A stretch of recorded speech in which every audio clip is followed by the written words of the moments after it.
As the year ends, I feel the old familiar pressure to sum everything up neatly and turn 12 months into clean, concise highlights, lessons learned, and predictions for what's coming next. The trouble is, time doesn't move in clean chapters, and my growth rarely shows up on cue. Instead, what interests me more are repeating patterns. What keeps echoing? What refuses to go away? What continues to matter even though everything around it changes? What truths become obvious through unconscious repetition? I'm sure you'll agree that 2025 seemed to move even faster than previous years. Yet when I look back at the conversations we've had right here, I'm struck by how little my recommendations have changed. Sure, examples evolved, technology advanced, and headlines shifted. But the core questions stubbornly remained the same. But first, a story. Deep into my advertising career, a new client brought me in to help them figure out why their marketing campaign wasn't working. As they saw it, they had everything they needed for success: a great product, smart people, a clever idea, and a big enough budget to make it all visible.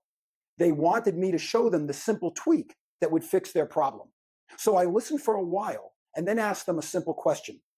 I'll admit, I was surprised when my query stopped the conversation cold. "What do you believe in?" I asked. Everyone in the room looked at me, then slowly turned to look at their boss for the answer.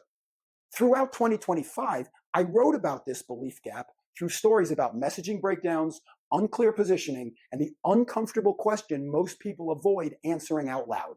Companies retain me to fix sales, messaging, concept, and execution problems. But what they're really wrestling with is understanding.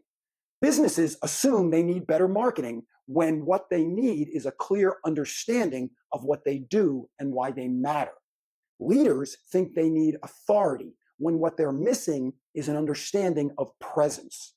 Professionals chase confidence when they actually need clarity. You see, execution doesn't fail because people lack talent. It fails because belief hasn't been clearly defined enough to guide decisions. Ideas are everywhere, but belief is not. Belief requires responsibility. When you believe in something, you have to stand behind it, act on it, and accept how it affects other people. That's why I keep returning to the premise that ideas alone don't carry enough weight. Without belief underneath it, design becomes decoration and messaging becomes noise. Because when you remove all the influencer jargon and all the marketing nonsense, a brand is the promise you keep. Technology sharpened that idea this year, especially with AI. What I've discovered is that AI doesn't replace people. It either enhances them or it exposes them. When machines can generate content, summarize data, and simulate competence, the things that differentiate us, judgment, taste, trust, and human connection, become even harder to fake.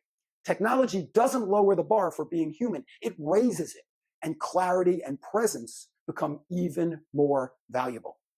Another thread that ran through this year was failure, bombing, crashing and burning, missing the mark, learning in public.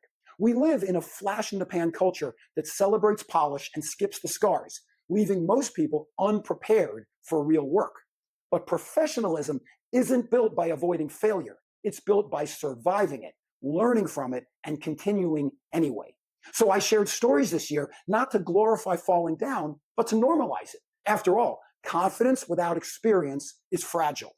Craft without humility doesn't last. Failure isn't evidence that you don't belong. Instead, it's often the proof that you're actually doing the work instead of watching from the sidelines. When I step back and look at the year as a whole, I see a steady insistence on slowing down long enough to think, on clarifying before amplifying, on deciding what you believe before deciding how you want to look, on taking responsibility for how others experience you. As the year ends, here's my wish for you: the clarity to let you explain what you do in one honest breath, the courage to allow you to state your truth with conviction, the connection to remind you that this was never about you alone, the conviction to stand for what you believe in and to live your own life. And I wish you a career that matters enough to help you matter and to help someone else see more clearly. That's what I'll keep standing for and writing about. I'm grateful that you've chosen to be a part of this conversation. Happy New Year.